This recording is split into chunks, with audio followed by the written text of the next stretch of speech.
Ok, en el día de hoy vamos a hablar sobre el origen y la evolución del castellano.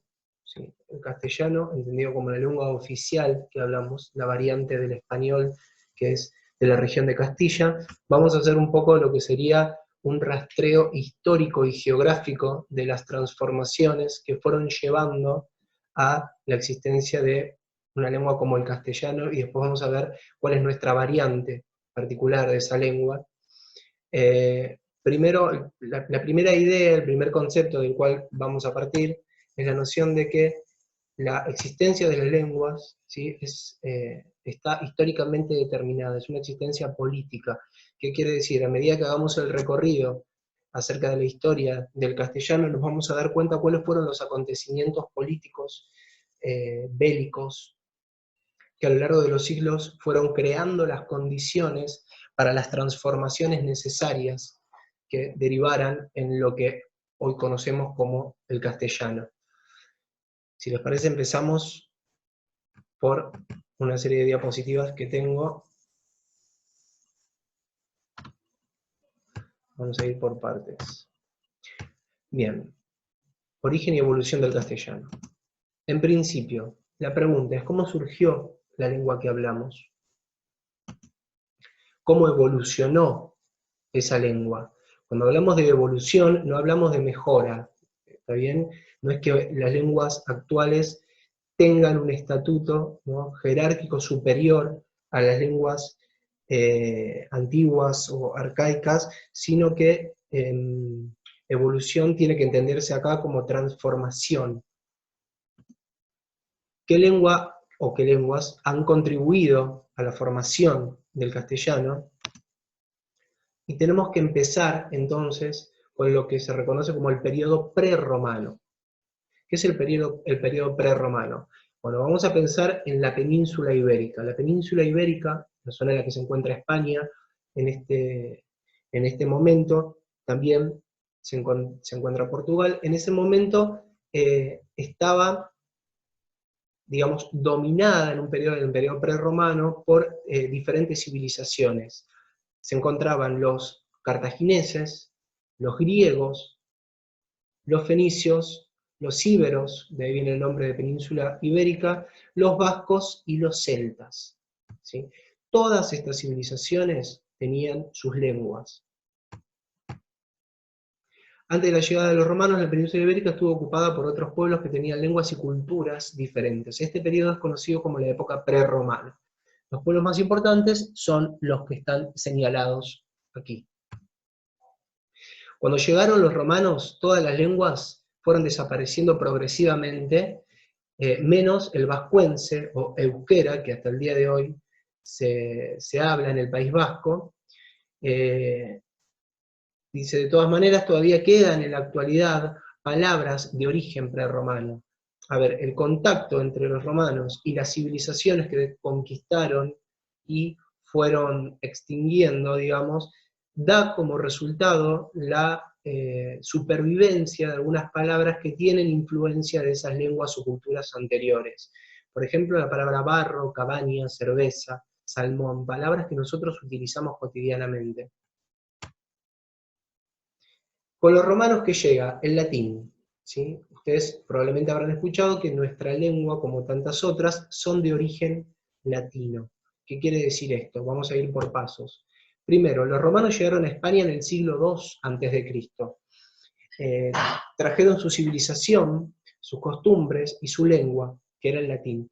Pero no el latín clásico de las personas cultas, sino el latín vulgar, que utilizaban los soldados y la gente de a pie. ¿Qué quiere decir esto? Los registros que nosotros tenemos de la lengua latina, que los registros escritos, pertenecen a una variante de la lengua que se utilizaba en la literatura, la poesía, los textos jurídicos, incluso se utilizaba en la retórica, el debate político para los romanos, pero no es el latín que se hablaba en las calles. Una cosa es el alto latín o el latín de las clases dominantes, y otra cosa es el latín vulgar, el latín de los soldados, de los campesinos. Este es el latín que efectivamente va a influenciar la formación de lo que después vamos a ver son las lenguas romances. Las lenguas prerromanas compitieron con el latín durante algún tiempo hasta que poco a poco este las dominó. El País Vasco no sufrió la dominación romana como el resto de la península y por eso conservó su propia lengua. ¿Sí? De nuevo, ¿por qué existe todavía el euskera o el vascuence? Bueno, porque evidentemente el País Vasco resistió esa dominación, se llegaron a acuerdos políticos y comerciales durante la dominación romana que le permitió a esa comunidad hablante seguir en contacto y seguir utilizando su lengua. De nuevo, no es una cuestión fortuita o una casualidad. Existen, a lo largo de la historia, acontecimientos políticos que facilitan la expansión de algunas lenguas, sus transformaciones y, asimismo, la extinción de otras. La mayoría de las palabras del castellano proceden del latín. Aproximadamente cerca de un 70% de nuestras palabras son de origen latino. Los días de la semana, menos el sábado, los meses del año, muchos nombres de ciudades y de pueblos, ¿no? Por ejemplo, Pamplona, León, Zaragoza, Lugo, Mérida, son todas palabras que tienen raíces latinas. ¿Qué son las lenguas romances? Había comentado acerca de la formación de las lenguas romances. La distinta evolución del latín originó la formación de distintas lenguas que reciben el nombre de lenguas romances. ¿Sí? El latín, una vez que se asenta en esta región, no se distribuye de una manera uniforme y no tiene tampoco de manera uniforme contacto y relaciones con las lenguas y culturas a las que viene a conquistar. ¿Está bien? Ustedes imaginen que un pueblo que habla una lengua que de repente ocupa otro pueblo, otra civilización, otra cultura, que habla otra lengua, va a sufrir a lo largo de los años una transformación. Entonces tendremos como resultado una lengua que no es ni la lengua original, originaria, digamos, territorialmente, ni la lengua del conquistador. Las lenguas romances son el castellano, el catalán, el gallego, el italiano, el francés, el portugués, el rumano. Vamos a ver, por ejemplo, la evolución y transformación que sufre una palabra como pueblo en las diferentes lenguas romances, para que podamos notar que existe una raíz en común, una palabra de origen latino. En latín, pueblo es populo, ¿sí? En castellano tenemos pueblo. Observen esto, en catalán es poble, en gallego es povo, en francés es peuple y en italiano es popolo. Evidentemente se puede apreciar en la palabra un patrón, hay una repetición de una raíz. ¿Sí? Estas transformaciones que nosotros vemos en la palabra nos indican que tienen un origen común. Posteriormente al desarrollo de las lenguas romances, sucedieron otra serie de hechos políticos importantes en la península, como las invasiones de los pueblos bárbaros. ¿Sí? Durante el siglo V después de Cristo, los llamados pueblos bárbaros invaden la península ibérica. Los más importantes fueron los visigodos. De hecho, durante mucho tiempo a los españoles, por ejemplo, cuando luchábamos en el territorio americano por la independencia, una forma de denominar a los españoles era llamarlos los godos. ¿Sí? Tiene que ver también con esta influencia que los pueblos bárbaros dejaron en la península. Los visigodos se adaptaron a la cultura y al latín vulgar que se utilizaba en España, pero también, como verán, nos dejaron muchas palabras de su lengua que se llaman germanismos. Sus lenguas de raíces germánicas también incluyeron. Conquistas, invasiones y permanencias de pueblos transforman las lenguas. Por ejemplo, la palabra parra, ropa, ganso, aspa, guardia, espía, tapa o el verbo brotar tienen raíces germánicas. Después hubo otro acontecimiento muy importante para la península, que fue la invasión árabe. De hecho, hay mucha literatura del periodo que representa un poco cómo era la situación de vivir en un territorio. En ese momento se trataba de diferentes reinados, donde al mismo tiempo existía una civilización tan ajena a la costumbre occidental como los árabes. Las invasiones árabes se producen en el año 711 después de Cristo, casi sin resistencia, ocupan prácticamente toda la península los árabes. Su cultura es una cultura más desarrollada, si quiere, ¿no?, en términos de organización civil, en términos de organización militar y de producción cultural, a la de los visigodos. Por esto y por la cantidad de tiempo que ocuparon la península los árabes, que fueron casi 10 siglos, muchas palabras del castellano actual derivan del árabe también.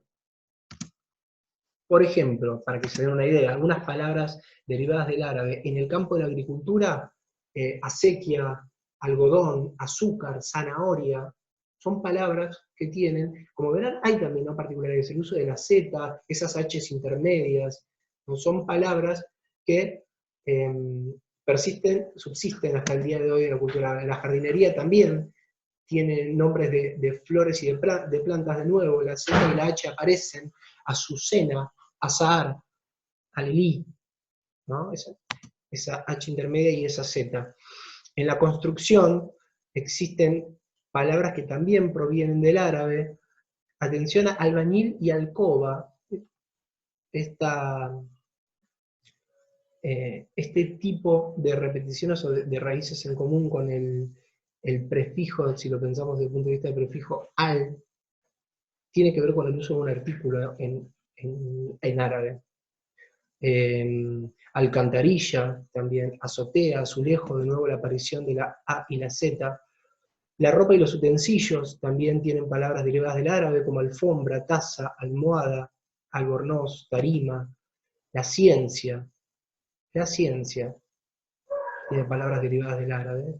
La influencia de la cultura árabe en la matemática occidental también es muy importante. El álgebra, palabras como alcohol, jarabe, azufre, alambique.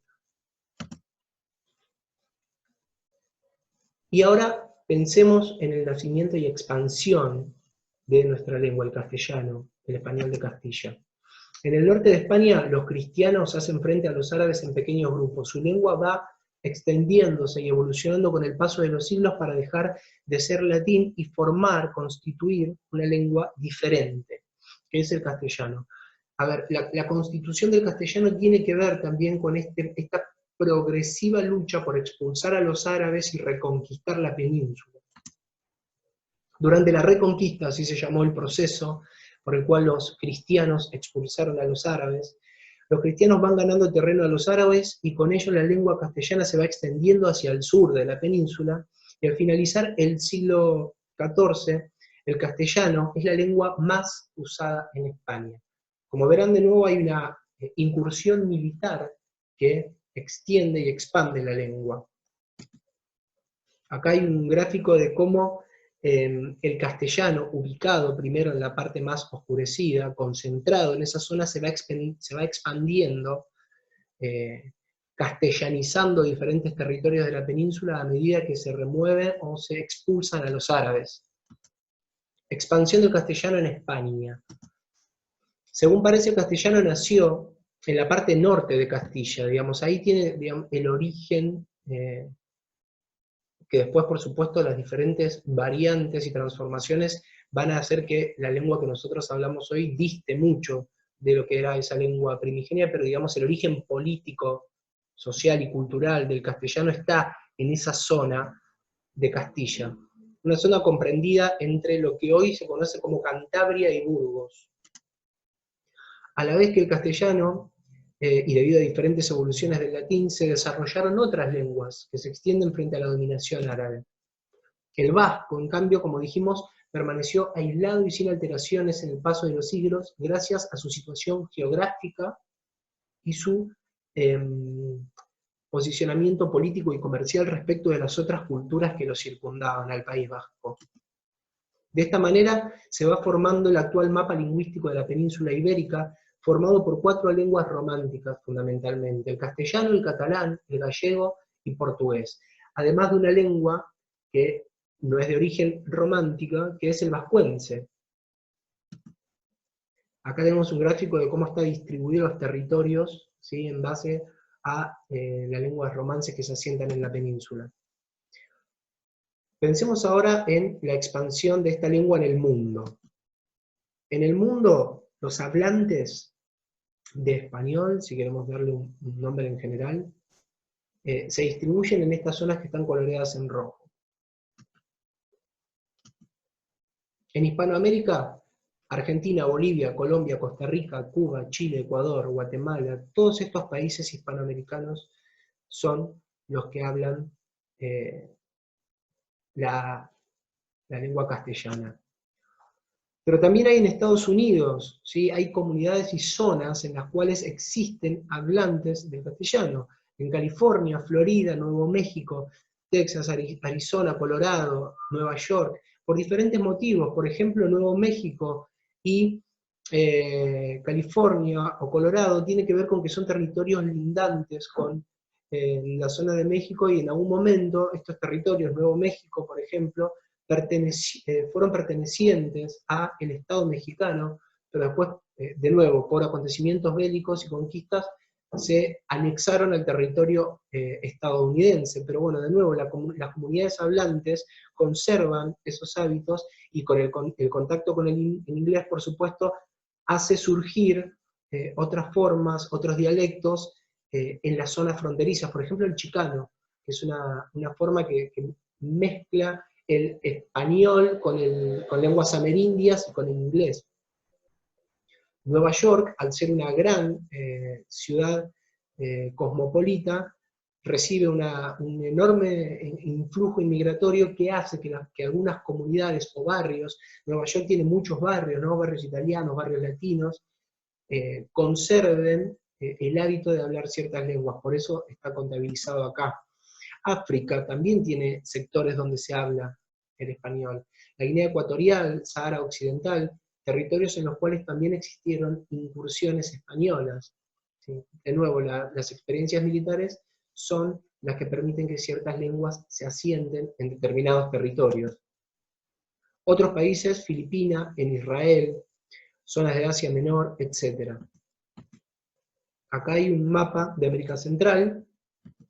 Este es el mapa de América del Sur, de los países que hablan castellano, y para hacer un resumen rápido de esta evolución o de esta transformación, podríamos decir que hay una primera etapa, en realidad, hay un periodo prerromano, esa sería la primera etapa. El periodo prerromano después va a derivar en lo que se llamó la dominación romana, es el momento en que los romanos se apoderan militar y políticamente del territorio de la península. Posteriormente viene la invasión de los godos, de los pueblos bárbaros que traen sus germanismos. Hay una larga dominación de los pueblos árabes, ¿sí? Con los cuales coexiste conflictivamente la lengua de los cristianos, que tienen que ver con las diferentes regiones cristianas que tenían que convivir con la dominación árabe. Y después hay un periodo que podríamos unificar, si quiere, porque se da casi en simultáneo, el periodo de tiempo es muy breve, que es el periodo de la reconquista cristiana y la expansión de la lengua por la conquista de América, ¿no? Los procesos de expansión de la lengua en América sería un capítulo aparte. La expansión no fue una cosa de una vez, sino que también duró siglos.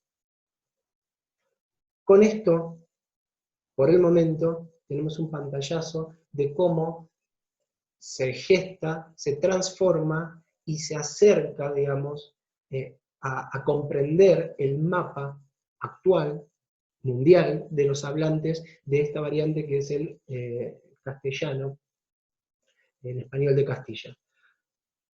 Primer video explicativo. El segundo que vamos a hacer tiene que ver con las variantes de la lengua, ¿no? Las variantes de la lengua y particularmente las variantes del castellano que nosotros tenemos en nuestra región.